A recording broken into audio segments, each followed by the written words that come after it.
Olá, pessoal, bom dia a todos vocês.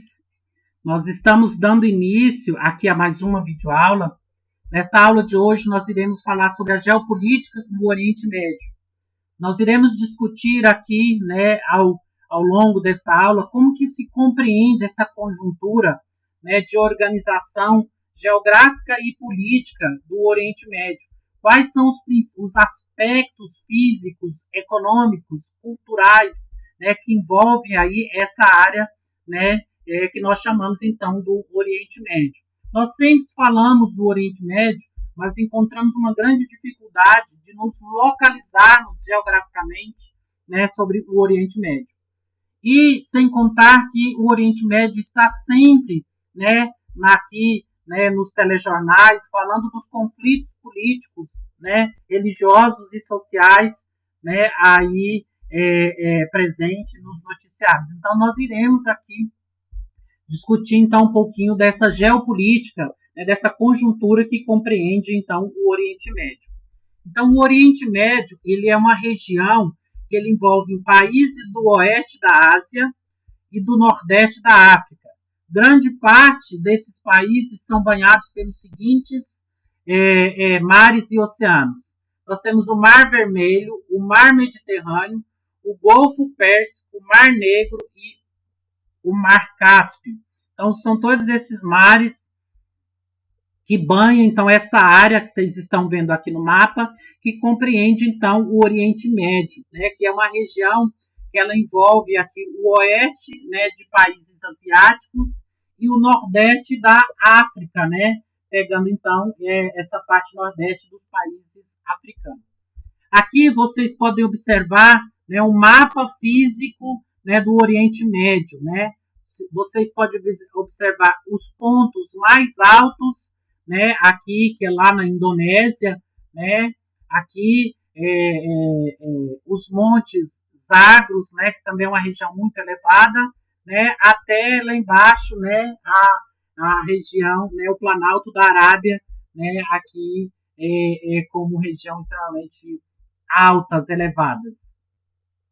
A maior parte da população desta região, ela é formada por árabes, aqui, e formada então pelos islâmicos, pela religião muçulmana. A exploração de petróleo é a principal atividade econômica dessa região. Daí, essa região ser uma constante área de conflito, porque muitas superpotências mundiais querem um domínio da exploração do petróleo, que é a atividade econômica mais lucrativa no mundo hoje, é a exploração do petróleo. Com destaque aqui para a Arábia Saudita, Emirados Árabes Unidos, o Kuwait, o Iraque, o Irã e o Bahrein, que são os principais países, regiões aqui, que se destaca, como a exploração do petróleo. A língua árabe é a mais falada no Oriente Médio, apesar de ter milhares de outros tipos de línguas faladas na região, a língua árabe é a mais falada nessa região. Do ponto de vista religioso, o Oriente Médio também é de extrema importância, pois foi o berço do surgimento do judaísmo, do cristianismo e do islamismo. Então, gente, o Oriente Médio ele tem uma contribuição para a formação religiosa aí, do mundo ocidental muito grande, tendo em vista que o judaísmo, o cristianismo e o islamismo eles têm a sua origem, aqui no Oriente Médio. Aqui nós podemos ver as reservas mundiais de petróleo. Como que as reservas estão distribuídas pelo mundo em porcentagem. Na Ásia, no Pacífico, a 4,2%. Na América do Norte, 5,5%. Na África, 8,9%. Na América Central e na América do Sul, 8,9%. Na Europa e na Ásia, 9,2%. E no Oriente Médio, 63,3%. Então, a maior parte das reservas petrolíferas mundiais se encontram no Oriente Médio. A região do Oriente Médio né, devido à existência de vários grupos étnicos, né, há um fundamentalismo religioso muito grande nessa região. Os fundamentalistas religiosos fazem uma leitura literal dos textos sagrados e, a partir dela, orientam todas as suas práticas. Então, todas as práticas sociais e políticas do Oriente Médio, né, é calgado aí na prática fundamentalista da leitura bíblica. Geralmente são contrários aos valores da modernidade, da ciência e da tolerância religiosa e cultural. O fundamentalismo não é exclusividade dos muçulmanos.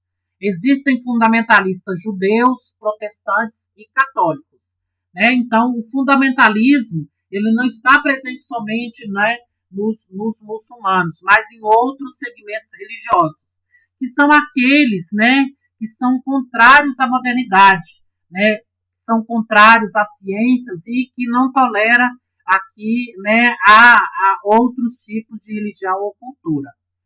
Um dos fatos mais alarmantes do século XX foi o surgimento de uma devoção militante dentro das grandes tradições religiosas. Suas manifestações são assustadoras.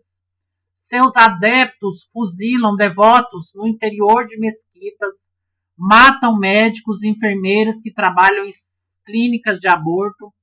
Eles são avessos aos valores mais positivos da sociedade moderna. Democracia, pluralismo, tolerância religiosa, paz internacional, liberdade de expressão, separação religiosa entre igreja e Estado, nada disso nos interessa aos fundamentalistas, né, que usam aqui toda essa prática, né, em nome de Deus. A história da ocupação do Oriente Médio. Se vocês quiserem pesquisar, né, depois vocês podem, né, usar esse endereço aí do YouTube para pesquisar aí sobre a história de ocupação do Oriente Médio. Não vou passar aqui para vocês por causa dos direitos autorais. Então vocês podem ir lá e pesquisar, né, se vocês tiverem interesse aí, né, no processo de ocupação do Oriente Médio. O Oriente Médio após a Primeira Guerra Mundial. O fim do Império Turco Otomano, né, que era, né, aqui o império mais preponderante nesse momento, que era o Turco Otomano. Os países árabes do Oriente Médio faziam parte do Império Turco. Após a Primeira Guerra, este império foi desmembrado, como vocês podem ver aqui no mapa, né? A ocupação, né, do Império Turco Otomano. O desmembramento do Império Turco. Antes, o Império Turco estava nas mãos dos franceses. Após a Primeira Guerra, a Liga das Nações concedeu então à França o controle do que é hoje o Líbano e a Síria. Há possessões inglesas. A Inglaterra assumiu o controle da Jordânia, da Palestina e da Mesopotâmia. Isso então pós Primeira Guerra Mundial. A Arábia Saudita e o Iêmen, as partes do Império Turco localizadas na Península Arábica, tornaram-se Arábia Saudita, e o Iêmen, né, atuais aqui, então desmembraram, né, porque antes era um único país. Aqui vocês podem observar então, né, esses acordos aí, né, dessas áreas exclusivas desses países que vocês viram anteriormente. A Palestina. A região da Palestina, onde está Israel, Gaza e Cisjordânia, era habitada desde a antiguidade. Então, desde a antiguidade, essa região ela é uma região habitada e é uma região de disputa histórica, né, ao longo do tempo. Nessa região da Palestina viveram vários povos, como os judeus, que chegaram por volta de 2000 a.C. Em 63 a.C., a Palestina foi conquistada pelos romanos, né? Passou, então, a fazer parte aí do Império Romano.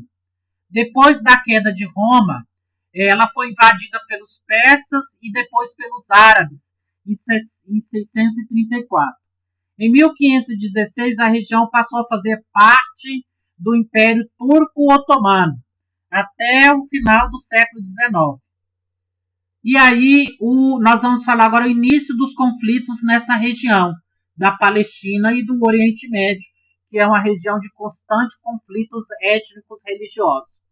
Em 1947, a ONU tentou dividir, né, aqui o território de Israel entre palestinos e judeus.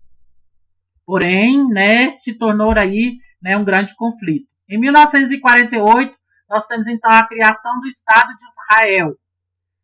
Há uma pressão internacional devido ao holocausto dos judeus. Estados Unidos, Inglaterra e França apoiam a criação do Estado de Israel. Há a presença do sionismo, que é o movimento nacionalista judaico, com intenções de criar o Estado para os israelitas, né? Onde haja que a divisão entre palestinos e judeus. Então, daí, né, esse movimento nacionalista chamado de sionismo. A região é formada por 27 mil quilômetros quadrados, possui cerca de 1 milhão de árabes e 100 mil judeus. A Inglaterra apoiava o movimento sionista, né, que seria o movimento da criação do Estado de Israel, criado no final do século XIX, com o objetivo de fundar um Estado judaico na região da Palestina. Então, esse movimento sionista, né, fundado aí no final do século XIX, no qual o movimento tinha como principal objetivo a criação do Estado judaico na região da Palestina. Aqui vocês vão ver um mapa, né, a Palestina em 1917, população composta de árabes, cristãos, muçulmanos e judeus. A Palestina e Israel em 1947, a partilha da ONU, início da Nakab. Palestina e Israel em 1967, a Palestina é dividida em Cisjordânia e Gaza. Palestina e Israel em 2002, crescimento das colônias ilegais que ocupam a Cisjordânia. E a Palestina e Israel atualmente. A ocupação sistemática está varrendo do mapa aí os palestinos. Né? Daí o grande conflito nessa região. 1948, Guerra de Independência. Há a aliança entre Egito, Síria, Líbano, Iraque e Jordânia, que é a Liga Árabe contra Israel. Então, há, né, uma disputa política entre a Liga Árabe e Israel. Como consequência da criação dessas alianças, né, da Liga Árabe, Israel anexa grande parte dos territórios palestinos, os palestinos dispersos sem país, liderados pelo Egito e pela Jordânia. Em 1956, nós temos então a Guerra de Suez. O presidente egípcio Nasser nacionaliza empresas bancárias e o canal de Suez, que era administrado pela Inglaterra e França. Inglaterra mais França mais Israel versus Estados Unidos e União Soviética. Invadem a península do Sinai e o Egito, e Estados Unidos e União Soviética exigem a retirada das tropas. A consequência foi a derrota militar de Nasser, porém o Egito mantém o domínio do canal de Suez, que é o canal que liga, né, um oceano ao outro, que é uma importante área, né, de passagem dos navios cargueiros. 1967, a Guerra dos 6 Dias. Nasser interdita o Golfo da Aqaba, Israel ataca de surpresa e ataca a aviação egípcia, ainda no chão, e a vitória de Israel. As consequências da Guerra dos 6 Dias. Israel ocupa a faixa de Gaza e a península do Sinai no Egito, a Cisjordânia, colinas de Golã na Síria, o enfraquecimento dos árabes, a dispersão dos palestinos, né, para outros países, e em 1964 é criada a OLP, Organização pela Libertação da Palestina. A situação dos palestinos pós-conflito, abandonados por lideranças árabes, dispersos pelo território após a ocupação, né, de seus territórios por Israel. 1964, a criação da Organização pela Libertação da Palestina, desvinculada a outros países árabes, principal líder Yasser Arafat, Setembro Negro, 1970. O governo jordaniano massacra 4 mil palestinos e fere outros 11 mil. Em 1971, os palestinos são expulsos da Jordânia e vão para o sul do Líbano. A Guerra do Yom Kippur. Yom Kippur, Dia do Perdão para os Israelitas, 1973, que foi Egito, Síria e Jordânia contra Israel. Há uma inicial vitória árabe, Israel consegue expulsar os invasores e, como consequência, né, dessa guerra do Yom Kippur, nós temos então a diminuição dos israelenses nessa área. A OPEP, a Organização dos Países Exportadores de Petróleo, utiliza o petróleo como arma política. A crise mundial do petróleo, a intenção dos árabes de pressionar a comunidade internacional, né, pela libertação dessa região. Mudanças na estratégia árabe. O petróleo como arma. A questão palestina ganhou maior destaque após a guerra do Yom Kippur, uma vez que o petróleo passou a ser usado como arma. A OPEP boicotou o fornecimento aos países que apoiavam Israel. O aumento no preço do petróleo gerou uma crise econômica mundial. Os membros da Organização dos Países Exportadores de Petróleo, a chamada OPEP. A África, formada pela Angola, Argélia, Líbia e Nigéria. A América do Sul, formada pela Venezuela e o Equador. E o Oriente Médio, formado pela Arábia Saudita, Emirados Árabes Unidos, o Irã, Iraque, o Kuwait e o Catar. Então, esses países formam aí a OPEP, né, que é a Organização dos Países Exportadores de Petróleo. A diplomacia. A partir de 1970, Arafat adotou uma postura mais diplomática, conseguindo que a OLP, formada na década de 60, fosse reconhecida como representante do povo palestino e admitida na ONU como membro observador. Nos anos de 1980, a OLP passou a dar mais importância à diplomacia. Buscou o reconhecimento de outros países, buscou o apoio da ONU à sua causa e abandonou o terrorismo. A ocupação israelense sobre a quase totalidade do território palestino obrigou um imenso contingente populacional a buscar refúgio nos países vizinhos. Milhares de palestinos migraram para o sul do Líbano, onde passaram a viver em situação precária. Grupos radicais islâmicos, o Hezbollah, iniciaram ataques militares contra o norte de Israel. A Guerra Civil Libanesa, em 1975, entre cristãos apoiados pelas potências ocidentais e muçulmanas. A invasão israelense no Líbano, em 1982, a expulsão da OLP, massacres de Sabra e Shatila, Israel, controle militar aí do sul. As intifadas. Em 1987, explodiu uma rebelião popular em Gaza, após o atropelamento de 4 palestinos por um caminhão do exército de Israel.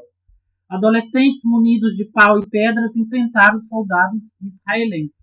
E começa então, né, aí um conflito na região da faixa de Gaza. A primeira intifada, verão de 1987, insatisfação pela ocupação, né, pela água. Surgimento do Hamas, em 1980, que foi um grupo, né, terrorista, um grupo armado de resistência palestina. A segunda intifada, de 2000, o impasse no processo de paz, visita de Israel a Sharon, a esplanada das mesquitas, retirada militar do sul do Líbano em 2000, a Segunda Guerra do Líbano em 2006, ataque do Hezbollah, ataques à faixa de Gaza em 2008, há uma resposta ao ataque do Hamas, né, que é esse grupo de resistência palestina. Israel, ao longo do tempo, tem aumentado a expansão de seu território e mantido o controle e dominação sobre os palestinos. Há uma grande insatisfação com a ocupação ilegal, péssimas condições de vida econômica, emprego e educação. E a Revolução Xiita no Irã. Irã, antigamente dominado de Pérsia, país de maioria xiita, 1925 a 1979, o governo do Shah, Reza Pahlavi, aproximação com o Ocidente, programa de industrialização, desagrado aos setores xiitas e cultura, ameaça ao Islã. Os xiitas, gente, é um grupo étnico, né, bastante radical nessa região do Oriente Médio. Em 1975 é instalado o unipartidarismo, né, a presença de um único partido político instalado e intensificação das perseguições pelo governo, o aumento das revoltas à monarquia. Em 79, a deposição do governo do Shah, controle dos países por o Ayatollah Khomeini, República Islâmica de modelo teocrata, né, no qual o governante é o poder religioso e o poder político, e aí começa então o estímulo ao fanatismo religioso, a partir da deposição desse governo do Shah. A guerra do Irã e Iraque, né, que foi um conflito, né, muito marcante no Oriente Médio, né, aqui contra o Irã e o Iraque. O Iraque, sunitas são a maioria no poder, o presidente na época era o Saddam Hussein, o clima, né, representa uma fragilidade para o Irã. Em 1980, a declaração de guerra entre Irã e Iraque, que foi considerada uma das maiores guerras do século XX na região do Oriente Médio. Essa guerra entre Irã e Iraque tinha como objetivo assegurar o controle às taxas do Saud Árabe, né, o rio, né, controlar aqui, né, o controle do volume de água.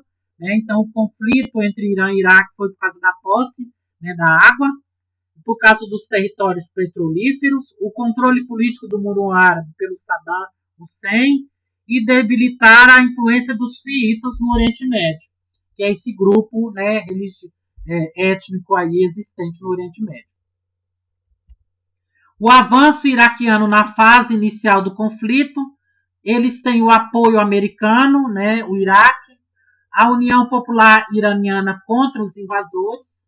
Em 1982, a retomada das posições ocupadas pela invasão do Iraque. Em 1988, há um cessar-fogo após a pressão internacional sobre o Irã, inclusive até com ameaça, né, aí de armas nucleares. O Brasil forneceu armas aos iraquianos em troca de petróleo durante esse conflito da guerra do Irã e Iraque. A Guerra do Golfo, Kuwait mais a coalizão contra o Iraque. Né? Então, a guerra do Kuwait com o Iraque. Isso aconteceu então em 1990. O Iraque invadiu o Kuwait em 1990, alegando que o Kuwait tentava se apropriar do petróleo iraquiano nas áreas de fronteira. Na verdade, Saddam Hussein procurava compensar as despesas com a guerra contra o Irã. A interferência dos Estados Unidos. Em resposta à invasão do Kuwait, o presidente norte-americano George Bush enviou tropas para o Golfo Pérsico, a ONU decretou o boicote econômico ao Iraque e autorizou o uso da força. Os Estados Unidos bombardearam o Iraque e destruíram o país. O desfecho dessa guerra aí com a interferência dos Estados Unidos. Em 1991, as forças de coalizão, formada por 34 países liderados pelos Estados Unidos, invadiram o Kuwait e o sul do Iraque sem grandes resistências. Ainda em fevereiro, o Iraque assinou o cessar-fogo. Os resultados deste conflito aí, né, entre o Kuwait e o Iraque. Qual foi o resultado deste conflito? Perda de 100 mil soldados iraquianos, um embargo econômico, a troca de petróleo apenas por alimentos, zonas de exclusão aérea ao norte e ao sul do país. E por último, nós temos então o Afeganistão e a guerra ao terrorismo, que inclusive já falei para vocês na aula anterior, né, sobre essa prática política que desencadeou aí a guerra ao terrorismo. E aí aqui, gente, passa a haver uma guerra não mais com uma civilização, mas sim como um grupo ideológico, né? Então, o Afeganistão e a guerra ao terrorismo, ela se dá não mais por causa de uma nação, e sim por causa de uma questão ideológica. Aqui você vê então o Afeganistão, né? A capital é Cabul, que é cercado pelo Tajiquistão, pelo Turmequistão, pelo Irã e pelo Paquistão. Em 1979, o Afeganistão foi ocupado pelos soviéticos. Lá fizeram então reformas educacionais, políticas e sociais. Houve uma maior valorização da mulher. O crescimento da resistência contra a União Soviética. Apoio dos Estados Unidos, Paquistão, China, Irã e Arábia Saudita, armas e dinheiro. O Osama Bin Laden se torna um dos líderes dos rebeldes, e aí a guerra civil, o governo Afeganistão contra os rebeldes, liderados pelo Osama Bin Laden. Em 1989, a desocupação do Afeganistão pela União Soviética e o prolongamento da guerra civil. Em 1992, há a queda do antigo governo e a fundação do Estado Islâmico. Começa então a disputa entre facções guerrilheiras, o Hezbollah Islami, composta pelo PAXO, e o Jamiat el-Aslami, com a presença do Tajiquistão. Em 1993, troca o controle pelo Talibã, o governo islâmico de linha extremista ortodoxa. Então, a partir de 96, o Talibã toma o Afeganistão, passando a governar o país. O Afeganistão, primeiro alvo da cruzada contra o terror. O Afeganistão foi um dos países, né, aqui a começar essa política contra o terrorismo, né, liderada pelos Estados Unidos, que era desmantelar a rede terrorista da Al-Qaeda. A ruptura de Bin Laden com o governo saudita após a Guerra do Golfo, por conta do apoio deste ao norte-americano. Em 2001, começa então o início à ofensiva militar, foi quando há aí a morte de centenas de civis em ataques mal coordenados e a queda do regime do Talibã. Dispersão e formação de núcleos do Talibã e da Al-Qaeda na periferia do país. Instalação de um governo apoiado por Washington, ampliação da influência dos Estados Unidos na Ásia Central, 2004 as primeiras eleições presidenciais na história do Afeganistão, com a presença, né, da Força Militar Americana. A previsão de retirada total das tropas americanas até 2014, anunciado no governo Obama, não ocorreu. Conflitos que continuam até nos dias atuais. E aí nós temos então agora a Guerra do Golfo. Após a Guerra do Golfo, as relações entre Estados Unidos e Iraque continuaram tensas. Em 2002, o presidente George W. Bush, acusado de conivência do governo de Saddam Hussein nos atentados de 11 de setembro. Manter um pesado arsenal de destruição em massa, né, aqui, nucleares e química. Essa era uma das, né, das políticas, né, dita pelos americanos, que o Golfo, né, o Golfo Pérsico, né, havia bombas nucleares. A causa da guerra com o Golfo, Estados Unidos e o Golfo Pérsico.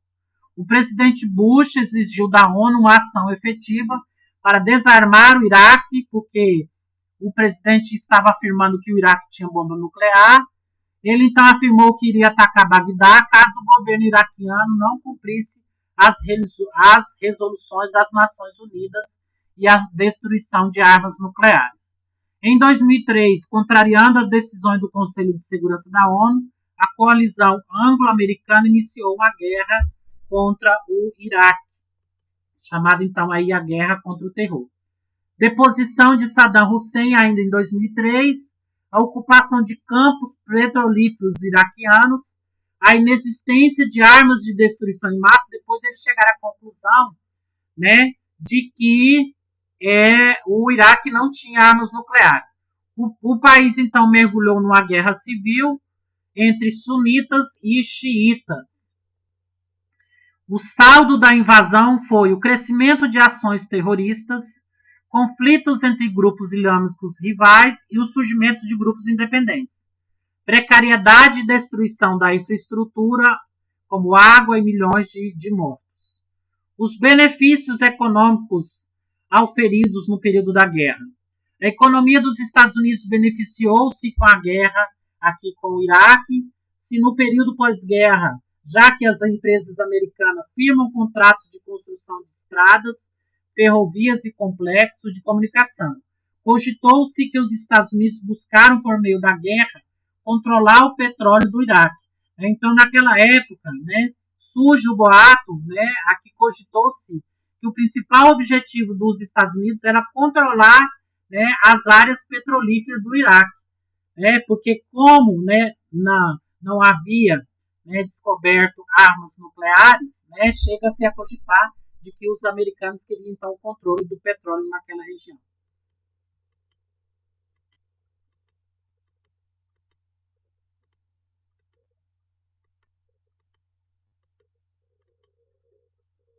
E aí, gente, nós vamos chegando então mais ao final de uma aula.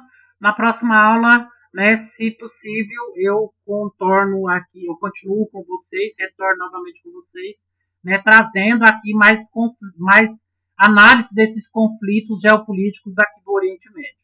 Fique com Deus, até a próxima aula. Qualquer dúvida, vocês podem, né, me procurar no plantão de dúvida.